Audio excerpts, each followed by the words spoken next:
du bonheur est avec moi ce matin. Elle est assise dans mon lit. Elle est toute belle. Mon hormone du bonheur. Viens donc parler au micro. Je veux que le monde entende comment tu dis, comment tu me parles.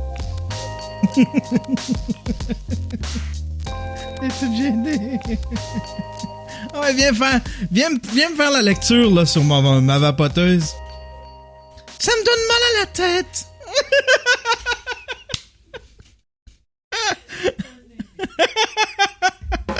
Elle dit, t'es un imbécile.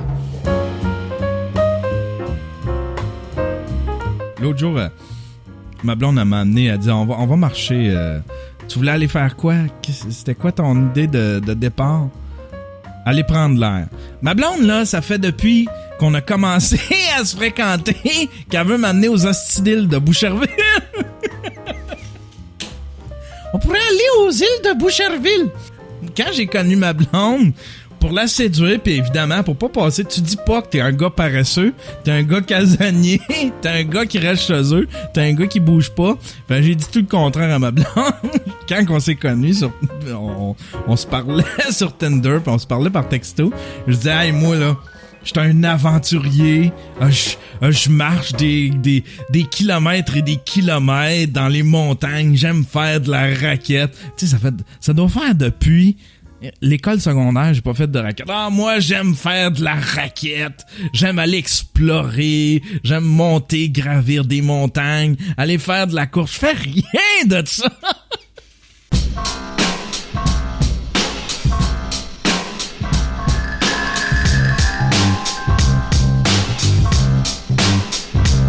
J'ai trouvé, c'est peut-être pas une suggestion Netflix, mais j'ai trouvé un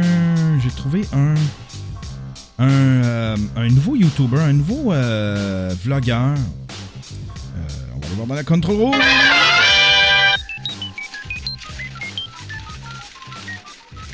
Ceux qui aiment Casey Neistat, le gars c'est un total rip-off de Casey Neistat. Le gars, il a un boosted board. Le gars fait des time-lapse. Le gars utilise à peu près la même musique. Tu sais, il a de l'air d'avoir du cash. Il se promène avec une espèce de char. Une espèce de, je sais pas, c'est une Tramzam de l'année. Sa blonde a de l'air d'une Barbie. Une espèce de petite vie parfaite. Il est très, très, très Casey Neistat. Le gars, il a la même énergie. Il se promène tout le temps. Il va tout le temps filmer. Il filme partout. Fait que au début, vous allez dire, c'est un rip-off, c'est un rip-off. C'est un rip-off, mais il est quand même super intéressant. Il s'appelle Sawyer Hartman. Allez chercher ça. Sawyer Hartman. Il a commencé à vlogger, ça fait pas si longtemps que ça, mais le gars fait des images incroyables. C'est un directeur photo incroyable. C'est un jeune, il a à peu près 27 ans, je pense. Mais il filme, il est 4 fois mieux, il est 4 fois meilleur, je trouve, que Casey Neistat. Au niveau, je sais pas, au niveau de sa direction photo, il utilise beaucoup des ralentis, il utilise beaucoup, ses timelapses sont écœurants. Ses shots de drone. En tout cas, c'est vraiment bon si vous cherchez un bon vlogueur, un bon YouTuber. Qu'est-ce que tu fais? Tu t'en vas, mon amour? Non, tu t'es habillé? Mon hormone du bonheur est tout habillée.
Netflix, ça c'est l'affaire la plus drôle que j'ai lue ce matin. Netflix était en discussion avec Prince pour faire une télé-réalité. Netflix a jamais produit eux-mêmes de télé-réalité. Puis là, il était en discussion avec Prince pour pouvoir faire une télé-réalité. On aurait suivi Prince, j'imagine. C'est un de ses amis qui a comme avoué ça. Puis Netflix a dit oui, on était en discussion avant qu'il meure. Il me semble que j'aurais écouté ça.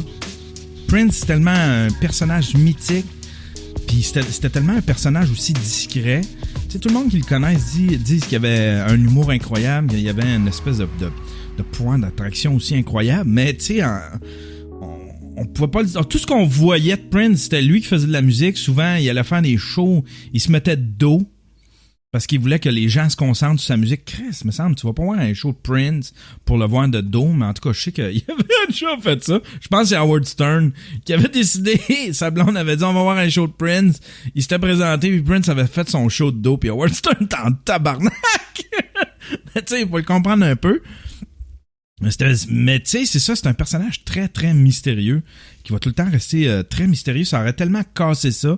Ça aurait été super bon. Mais en même temps, ça entretient, je sais pas, ça entretient une espèce de mythe autour de... Il y a quelque chose qui reste mythique autour de Prince. Ça aurait peut-être aussi un peu scrappé son image, tu sais. Là, on le voit comme surhumain, j'imagine. On le voit... c'est notre imaginaire qu'il faut qu'il l'imagine, c'est qui s'invente un personnage quand on imagine Prince. Tandis que là, l'avoir vu dans une télé-réalité, il me semble que je le vois pas, tu sais, en train d'écouter la TV, en train de zapper, en train de se faire des toasts au beurre de peanut, je sais pas, en train d'aller magasiner. Ici au Québec, c'est quoi les télé-réalités qu'on a eues? On a eu Claude Dubois, qui était une risée. Qui c'est d'autres? Y en a-tu d'autres? Tu t'en souviens-tu, mon amour? Il y avait eu Claude Dubois qui a eu une télé-réalité. Maintenant, on n'écoute pas de télé. C'est l'affaire sur laquelle on essaie de se rejoindre. On s'est rejoint avec The Crown, mais sinon, il n'y a rien qui nous rattache au niveau télévisuel. T'es plate en tabarnak, toi, avec tes musées, putain! Tes marches aux îles de Boucherville. La première télé-réalité que j'ai vue au Québec, ça s'appelait Pignon sur rue. C'était fucking excellent. C'était Trinôme, c'était la maison de production Trinôme qui faisait ça. Il avait réuni des jeunes qui allaient vivre ensemble, qui allaient cohabiter ensemble. C'était des jeunes qui se connaissaient pas, qui allaient tous cohabiter dans une espèce de grand appartement. C'était au-dessus d'un bloc, c'était très montréalais, c'était très plateau là, comme émission. Mais c'était je pense qu'il était 4 ou 5. Puis le début de la saison, c'était, tu voyais, ils se serraient la main, ils apprenaient à se connaître, puis après ça, ils allaient vivre ensemble dans ces grands appartements-là. C'était fucking écœurant. C'était vraiment bon, mais c'était bien produit. C'était pas de la télé-réalité cheap. C'était vraiment... Il y avait quelque chose d'études sociologiques, psychosociologiques là-dedans. On les voyait interagir, on voyait comment au début, tu sais, tout le monde s'aime, puis après ça, les divisions, puis les clans qui se forment, puis ceux qui préfèrent s'effacer. C'était vraiment bon comme télé-réalité. Ils ont fait ça pendant 2 ou 3 ans. Ils changeaient de groupe tout le temps. Puis à un moment donné, la dernière année, ils ont essayé de quoi? Au lieu de les suivre ensemble, ils ont suivi une fille qui est allée faire un voyage. C'était fucking boring. Un gars qui était choisi. Ils suivaient chacun leur bar. T'avais plus l'interaction. C'était rendu plate, là, tu sais, là. Mais sinon, le concept de base, c'était écœurant. C'était Pignon sur rue. Dans le fond, c'était un précurseur. C'était Big Brother avant même Big Brother. Parce que moi, j'écoutais ça, je me souviens. C'était en 95. Ça fait plus de 20 ans. Après ça, il y a eu celle de Michel Richard qui était fucking écœurant. Tu sais, en frais de production, là, ça confirmait comment j'imaginais Michel Richard en train de vivre. Tu sais, là, ça confirmait ce que j'imaginais de Michel Richard. Mais c'était tellement bien produit. Il la suivait dans toutes sortes de situations. Tu sais, ça fait drôle de suivre ça parce que, tu sais, dans notre imaginaire, Michel Richard... je sais pas comment le décrire, mais il y a tellement quelque chose de... on la voyait vivre dans sa maison. C'est tellement kitsch, c'est plein, tu sais, c'était un peu comme... Comment il s'appelait le pianiste, mon amour, là, tu sais, là, qui vivait dans le doré. Tu sais, ça avait quelque chose de très libérace. C'était très... Puis, elle avait je me souviens d'un épisode, elle avait un ami à qui elle donnait ses vieilles robes. Puis le gars, il se déguisait avec ses vieilles robes. Le gars, son appartement, c'était une espèce de hoarders. Il y avait du stock mur à mur. Lui, il tripait sur Michel Richard. Mais c'était une espèce de drag queen. Puis là, ben, il tripait Michel Richard comme the wrong way, là, tu sais. T'es-tu un climato-sceptique? Je sais pas, défini climato-sceptique. Si je crois au réchauffement global, dans le fond? Au réchauffement climatique? Climatique? Ben oui, je pense que c'est vrai. Je pense pas sceptique de ça. T'es-tu sceptique de ça, toi? Non, moi, je suis pas sceptique de ça. Mais je suis sceptique des solutions, là. Tu sais, moi, tu sais, c'est ça. C'est parce qu'il y a plusieurs niveaux de climato-scepticisme. Oh ouais, c'est bon. Mais quand que ça devient politique puis qu'ils essayent de mettre la main dans nos poches pour essayer de réparer la planète, j'y crois pas, ça, tu sais. Tu sais, l'argent, tu sais, comme on s'en est rendu compte, la petite taxe verte qu'on paye sur tous les appareils électroniques, là, ben, ils savent même pas où ça va, tu sais. Fait que moi, tu sais, quand ils me disent, la planète va se refroidir selon ce qu'on est capable d'aller chercher dans tes poches, la planète va refroidir, moi, c'est dans le cul. Fait que ça, j'y crois pas, tu sais. Fait que je crois pas en leur solution, en tout cas, mais je crois que la planète, il y a des changements climatiques. Ça, j'y crois. Est-ce que c'est fait par l'homme? Ça, je sais pas, je suis pas assez calé. Là, j'ose croire les spécialistes là-dessus. Mais c'est ça, les spécialistes, quand ils veulent venir chercher de l'argent dans mes poches pour réparer la planète, fuck you. Ça, je crois plus. Petit fait intéressant, tu savais que pendant je pense que c'est la plague noire, la Black Plague, qu'il y a eu en Europe, là, quelques centaines d'années, il y a eu tellement de morts que c'est l'équivalent de 30% de la population globale qui est décédée. Genre, c'était malade, là. Oh, mon Dieu. Après ça, il y a eu une petite ère glaciaire. Dans le fond, les hivers ont été hyper froids pendant quelques années parce qu'il y avait tellement moins de feux de foyer, finalement moins de CO, d'émissions de gaz carbonique parce qu'il y avait moins de chauffage, parce qu'il y avait moins d'êtres vivants, si tu veux. Qu'il y a eu une répercussion directe, là. Ils ont fait des analyses puis ils sont aperçus que c'est ça. Tu sais, les hivers avaient été plus froids les années qui ont suivi ça. Fait que tu sais, si ça a eu une instance sur le climat. Là, on est 6-7 milliards à boucaner à faire de la merde. C'est sûr et certain qu'il y a des répercussions, là. Puis c'était pas une ère industrielle. Ça veut dire qu'il polluait déjà tu sais, c'est que le gaz carbonique. Ouais, c'est ça. Avec les foyers, ça, c'est drôle, ça aussi, j'en doutais. Moi, j'avais un foyer, puis là, il essayait, tu sais, il voulait les interdire, puis il voulait ci, puis il voulait ça, puis là, j'étais un peu sceptique de ça. J'étais là, Chris, me semble, tu sais, il pousse vers le gaz, il pousse vers... Mais avec ce que tu me dis là, crème, ça a bien de l'allure, là, tu sais.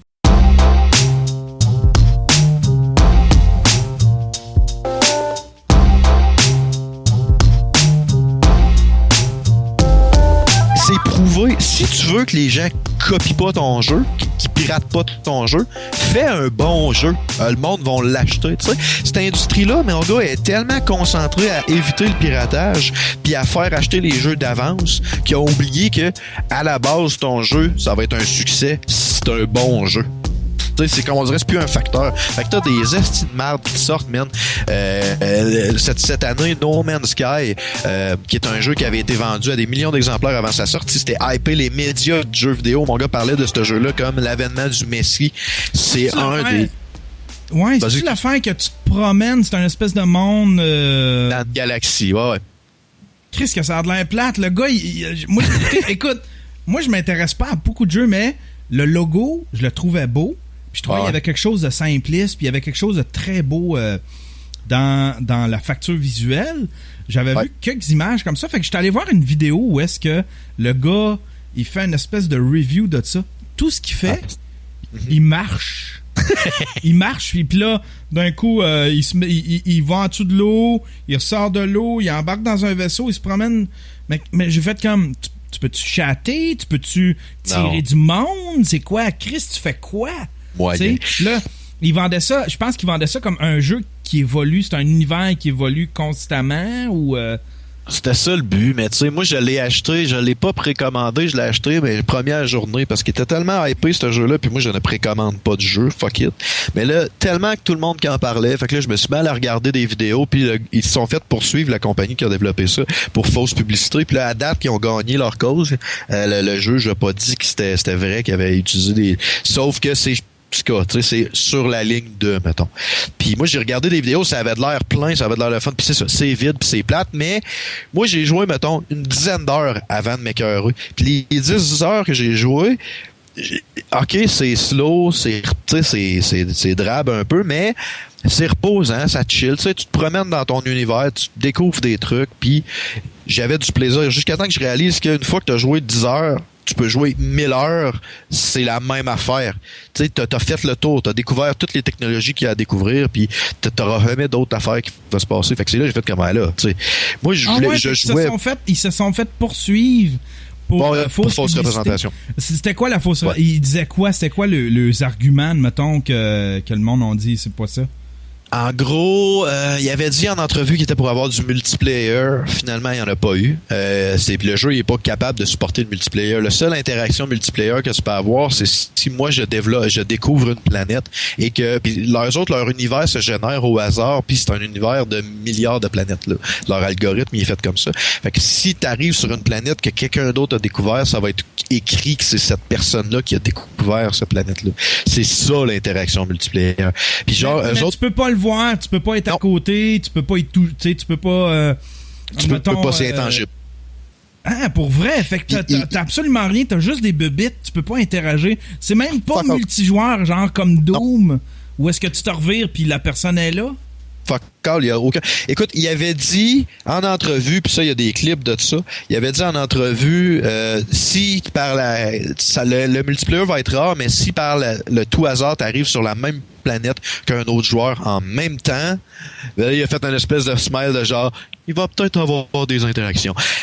Première journée. Puis eux autres, ils banquaient sur le fait que l'univers est tellement vaste que ça arrivera jamais, fait qu'on est correct. Première journée sur un stream de Twitch, il y a 2 joueurs qui se sont ramassés sur la même planète, à la même crise de place sur la planète, puis ils se voyaient pas. Là, man, là, Internet a explosé, mon gars. Non! Ouais.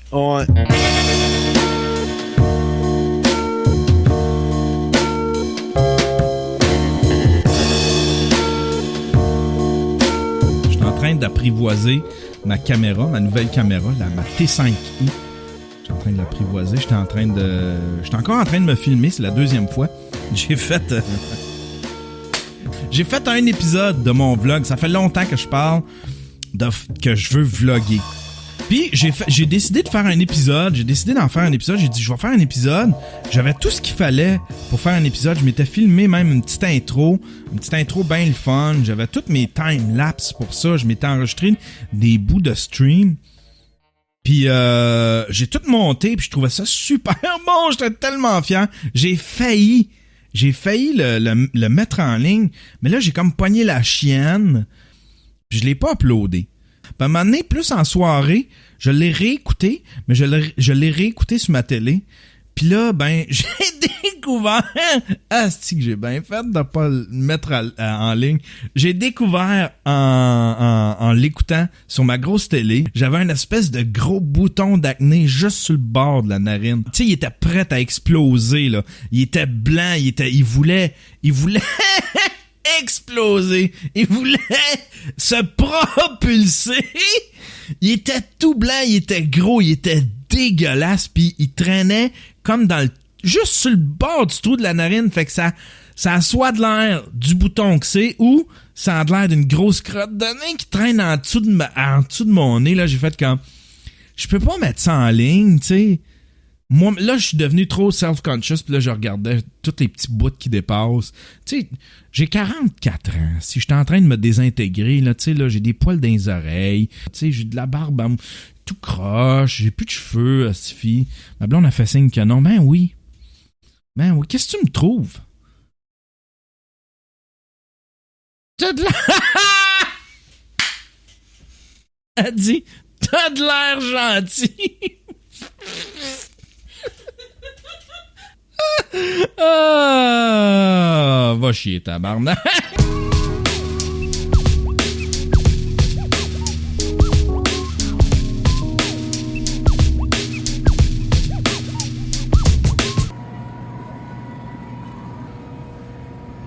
Ah, ça c'est bon, ça.